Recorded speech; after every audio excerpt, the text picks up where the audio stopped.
Hello दोस्तों, welcome back to my channel. अगर आपने अभी तक मेरे चैनल को सब्सक्राइब नहीं किया है तो जल्दी से मेरे चैनल को सब्सक्राइब कर दें। इस ड्रामा की प्रीवियस एपिसोड्स आप दूसरे चैनल पर देख सकते हैं। एपिसोड 4 की शुरुआत में अब फ्लैशबैक में दिखाया जाता है कि आखिर कल रात क्या हुआ था। जूही जी ने कल रात कुछ ज्यादा ही ड्रिंक कर ली थी और ये ऐसे ही यहाँ पर चले जा रही होती। उससे इससे पूछ रहा होता है कि आखिर तुम कहाँ जा रही हो, लेकिन जूही जी गाना गाए जा रही होती है और फिर अचानक ये उसुबिन से कहती है कि अब से मैं तुम्हारे साथ मूवीज बनाऊंगी। ये बात सुनकर उसुबिन बहुत ज्यादा हैरान हो जाता है। जूही जी अब अपने बैग से वही स्क्रिप्ट निकाल लेती है। अब जूही जी ये स्क्रिप्ट लेकर चलना शुरू कर देती है। उसुबिन इसको रोक भी रहा होता है लेकिन जूही जी इसकी बात नहीं मान रही होती और यहाँ पर जूही जी गिरने वाली होती है लेकिन उसुबिन इसको बचा लेता है। जब उसुबिन इसको ऊपर खींचता है तो जूही जी उसुबिन को हक कर लेती है। अब ये सब याद करके जूही जी बहुत ज्यादा एम्बेरस महसूस कर रही होती है। जूही जी चुपचाप यहाँ से भागने की कोशिश कर रही होती है कि उसुबिन को पता न चले, लेकिन इतने में ही जूही जी दरवाजा खुलने की आवाज सुनती है। सोएनोक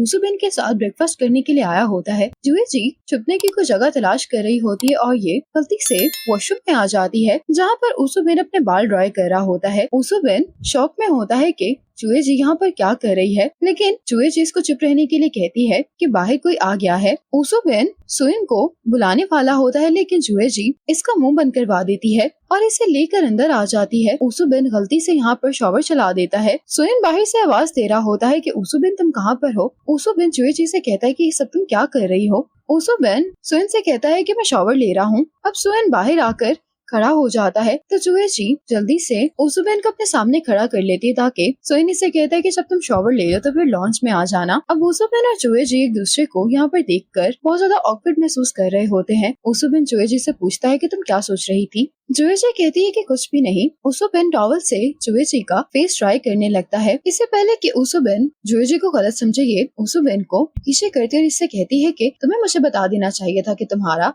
कोई रूममेट भी है। तो उसुबिन कहता है कि मैंने बताया था। ये सुनकर जूही जी जाने लगती है लेकिन उसुबिन कहता है कि तुम अभी कुछ देर यहीं पर इंतजार करो, हमें कल रात के बारे में बात करनी है। अब जूही जी बाहर आकर इंतजार करने लगती है। जैसे ही उसुबिन आता है फिर से पूछती है कि मैं यहाँ पर कैसे आई। मुझे याद है कि मैंने तुमसे कल रात ये कहा था कि मैं तुम्हारे साथ मूवीज बनाना चाहती हूँ। उसुबिन जूही जी से कहता है कि मुझे नहीं पता था कि तुम इतनी बोल्ड हो। ये सुनकर तो जूही जी शॉक हो जाती है और डर भी रही होती कि आखिर मैंने कल रात ऐसा क्या कर दिया है और इससे पूछती है तो उसुबिन कहता है कि तुमने अपना घर लिस्टिंग के लिए लगा दिया है। ये सुनकर जूही जी शॉक हो जाती है।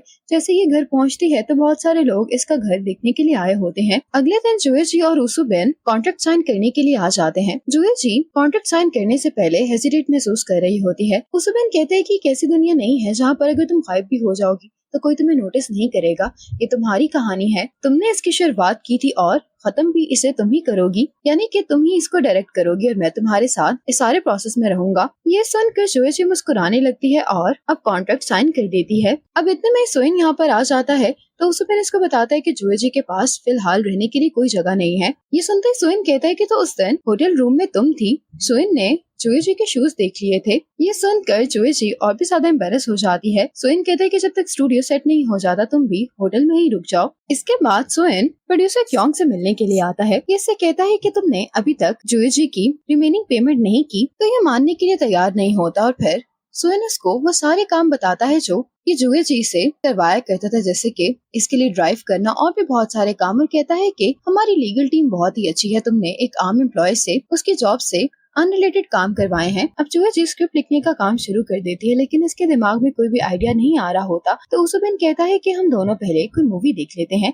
तो जूही जी कहती है कि हाँ ये अच्छा आइडिया है। अब हाना को दिखाया जाता है जिसका शूट इसके मेल एक्टर की वजह से लेट हो गया होता है क्योंकि वो तैयार नहीं होता। तो यहाँ पर ये युग्यन को बुलाकर कहता है कि तुम ओहाना के साथ मेरा सीन रिहर्स कर लो। डायरेक्टर को युग्यन की एक्टिंग बहुत पसंद आती है। वो कहता है कि ये रिहर्सल थी लेकिन अगर मेरे बस में होता तो मैं यही सीन फाइनल करता। डायरेक्टर यहाँ पर युग्यन को कह रहा होता है कि मैं तुम्हें अपने अगले प्रोजेक्ट में देखना चाहूंगा, लेकिन ये बात हाना के फेलो एक्टर से बर्दाश्त नहीं होती और ये युग्यन को बाहर आने के लिए कहता है। बाहर आने के बाद ये युग्यन से कह रहा होता है कि तुम मेरा चांस चुराने की कोशिश कर रहे हो। तो युग्यन कहता है कि ऐसी कोई बात नहीं है। इतने में ओहाना आकर इसकी टांग पर किक करती है तो ये कहने लगता है कि तुम्हें इतनी प्रॉब्लम क्यों हो रही है। तो ओहाना कहती है कि तुम्हारी हिम्मत कैसे हुई मेरे दोस्त को कुछ कहने की। यहाँ पर ओहाना इसकी हाई स्कूल की स्टोरीज को लेकर इसे थ्रेट करती है और ये वाकई में डर जाता है और यहाँ से युग्यन को लेकर चली जाती है। दूसरी तरफ ऊसुबिन और जुए जी साथ में मूवी देख रहे होते हैं। मूवी में जैसे ही बारिश वाला सीन आता है तो इन दोनों को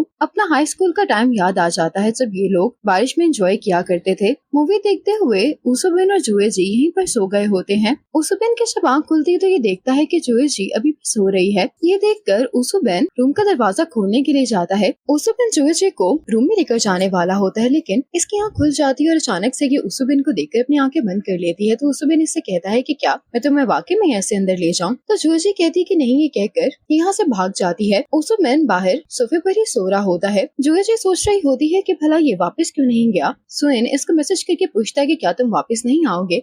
तो ऊसुबिन कहते हैं कि नहीं। यहाँ पर ऊसुबिन को जुए जी का हेयर बैंड मिलता है, जिसे देखकर ये हंसने लगता है। फिर इस हेयर बैंड को अपने हाथ पे पहनकर ही सो जाता है। अब जुए जी ने इतने टाइम बाद राइटिंग स्टार्ट की होती, इसलिए इसे कोई आइडिया नहीं आ रहा होता। ऊसुबिन मैसेज करके इसके बारे में पूछ रहा होता है, लेकिन ये ऊसुबिन के सारे मैसेज को इग्नोर कर रही होती है। अब जुए जी युग्योन के साथ एक इवेंट में पार्ट टाइम जॉब करने के लिए आ जाती है। युग्योन को बता रही होती है कि मैं बहुत ज्यादा स्ट्रेस में हूँ, कोई भी आइडिया मुझे नहीं आ रहा है, तो कम से कम मैं यहाँ पर कुछ देर काम करके पैसे ही कमा लूं। युग्योन कहता है कि तुम रिलैक्स रहो, लेकिन जुए जी कहती है कि मैं ऊसुबिन को डिसअपॉइंट नहीं करना चाहती। ऊसुबिन जुए जी के होटल रूम में आता है, लेकिन जुए जी यहाँ पर नहीं होती। अब ऊसुबिन भी उसी मॉल में आ जाता है जहाँ पर युग्योन होता है। ऊसुबिन को यहाँ पर देखकर इसको अच्छा नहीं लगता, तो ऊसुबिन कहता है कि तुम मुझे देखकर झूठा मूठा ही मुस्कुरा लिया करो। तो युग्योन कहता है कि तुमसे मिलकर मुझे खुशी नहीं होती। इतने में यहाँ पर ओहाना आ जाती है और ये युग्योन से पूछने लगती है कि क्या तुम दोनों एक दूसरे के क्लोज हो? तो युग्योन कहता है कि नहीं, बस बचपन में कुछ टाइम के लिए ये मेरा नेबर था। तो ऊसुबिन कहता है कि सिर्फ कुछ टाइम के लिए। ओहाना कहती है कि तुम कभी भी इसका दोस्त नहीं बनना। ये कहने के बाद ओहाना चली जाती है। युग्योन इससे पूछता है कि तुम ओहाना को कैसे जानते हो? तो ऊसुबिन कहता है कि वो एक्ट्रेस है और मैं डायरेक्टर। क्या ये एक्सप्लेनेशन काफी है? अब ऊसुबिन जब यहाँ से जाने लगते हैं तो युग्योन इसको यहीं पर रोक लेता है, क्योंकि ये नहीं चाह रहा होता कि इसे पता चले कि जुए जी भी यहीं पर है।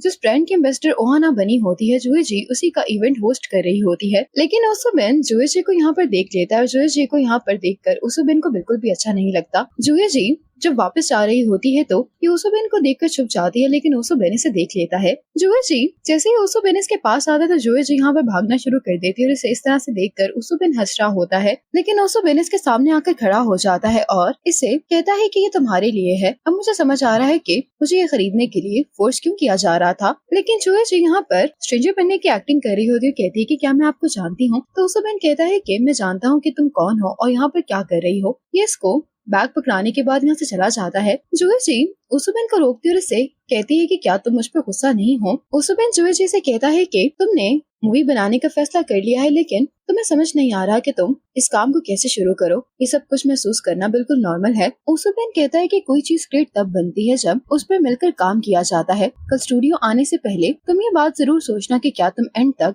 मेरे साथ काम करना चाहती हो। ये कहने के बाद ऊसुबिन चला जाता है। अगले दिन ऊसुबिन जुए जी का इंतजार कर रहा होता है।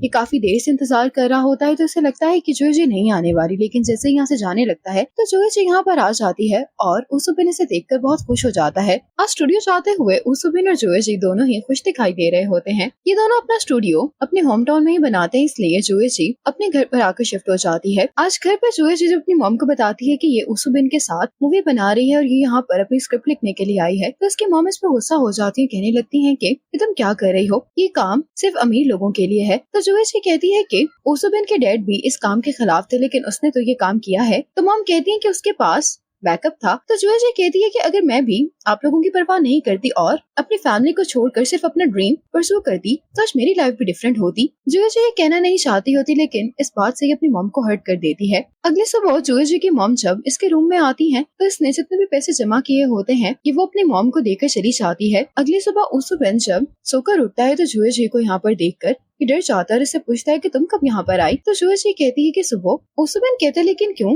तो जुए जी कहती है कि मैं अपने घर से भाग आई हूँ। ऊसुबिन और जुए जी की राइटिंग स्क्रीन सिंक होती हैं, यानी कि ये दोनों एक दूसरे का काम देख सकते हैं। जुए जी ऐसा करने में थोड़ा सा हिचकिचा रही होती है, लेकिन ऊसुबिन कहता है कि हमें एक होकर इस स्टोरी को कंप्लीट करना है। अब ये दोनों फाइनली स्क्रिप्ट लिखना स्टार्ट कर देते हैं। अब मूवी का बताने के लिए जोयोची ने अपनी दोस्त को कॉल किया होता है। ये अपने दोस्त से कह रही होती है कि मैं सारा दिन उसुबिन के साथ होती हूँ, कहीं ऐसा ना हो कि सारा दिन साथ रहने की वजह से मुझे ऐसा लगने लग जाए कि मैं वाकई में ही उससे प्यार करती हूँ। इसकी फ्रेंड कहती है कि हाँ, और फिर ये सिंपल सी कहानी R-rated रोमांस में बदल जाएगी। लेकिन जोयोची इसको यहीं पर रोक देते हुए कहती है कि हमें रियलिटी में वापस आ जाना चाहिए। जोयोची की कॉल के बाद चौसरंग की मुलाकात सुइन से होती है। लिफ्ट में बहुत सारे लोग होते हैं, इसलिए ये और सुइन काफी क्लोज आ जाते हैं। इसी वजह से चौसरंग की लिपस्टिक सुइन के कपड़ों पर लग गई होती है। लिफ्ट से बाहर आने के बाद चौसरंग सुइन की शर्ट पर अपना नंबर लिख देती हुई कहती है कि मैं तुम्हारी शर्ट ड्राई क्लीन करवा दूंगी, लेकिन ये कुछ भी सुइन को एक्सप्लेन नहीं करती, इसलिए ये बहुत ज्यादा हैरान होता है कि आखिर ये क्या कर रही है। चौसरंग इसको सॉरी करके यहाँ से चली जाती है। चौसरंग यहाँ पर ब्लाइंड डेट पर आई होती है, लेकिन ये लड़का सिर्फ अपनी तारीफें करी जा रहा होता है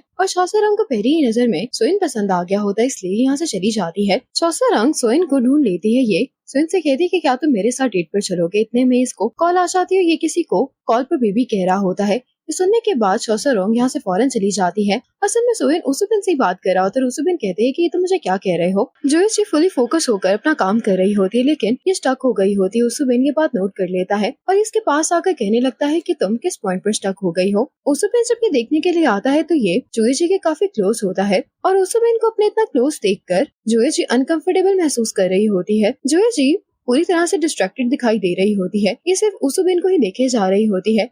ये सीन पढ़ने के बाद उसुबिन कहता है कि तुम स्टक क्यों हो। इसके बाद वो दोनों किस करेंगे। उसुबिन स्क्रिप्ट के बारे में बात कर रहा होता है, लेकिन जोयोची को ऐसा लग रहा होता है कि जैसे ये इन दोनों के बारे में बात कर रहा है। इसी मोमेंट को फील करते हुए जोयोची उसुबिन की ग्लासेस उतार लेती है। तो उसुबिन कहता है कि तुम्हें क्या हुआ है। तो जोयोची जल्दी से अपनी चेयर पीछे करते हुए कहती है कि ये डेंजरस है। ये कहने के बाद जोयोची जल्दी में यहाँ से चली जाती है। जोयोची बाहर आकर स्क्रिप्ट लिखने लगती है। ये उसुबिन की बात के बारे में सोच रही होती है और ये यही टाइप कर देती है कि फिर वो किस करते हैं। उसुबिन भी स्टूडियो में बैठकर ये स्क्रिप्ट पढ़ रहा होता है। अब उसुबिन कुछ टाइप करता है, जिसको पढ़कर जोयोची जल्दी से लैपटॉप बंद कर देती है और कोल्ड ड्रिंक पीती है। यहाँ से जाते हुए जोयोची खुद से कह रही होती है कि तुम्हें ज्यादा कंफ्यूज होने की जरूरत नहीं है, ये सिर्फ स्टोरी है। उसुबिन देखता है कि बाहर बारिश हो रही है। ये जोयोची को कॉल करता है, लेकिन इसका नंबर बंद जा रहा होता है। दूसरी तरफ जोयोची अपनी फेवरेट जगह पर होती है और यहाँ पर बैठकर जोयोची अपने और उसुबिन के इंटरेक्शन के बारे में ही सोच रही होती है। उसुबिन यहाँ पर हर जगह जोयोची को ढूंढ रहा होता है। जैसे ही जोयोची उसुबिन को देखती है तो ये इसकी तरफ भागना शुरू कर देती है। उसुबिन भी भागते हुए इसके पास आता है। यहाँ पर जोयोची उसुबिन को किस करती है। ये देखकर उसुबिन बहुत ज्यादा शॉक में दिखाई दे रहा होता है। अब उसुबिन में जोयोची को किस करता है और इसी मोमेंट पर एपिसोड 4 खत्म हो जाती है।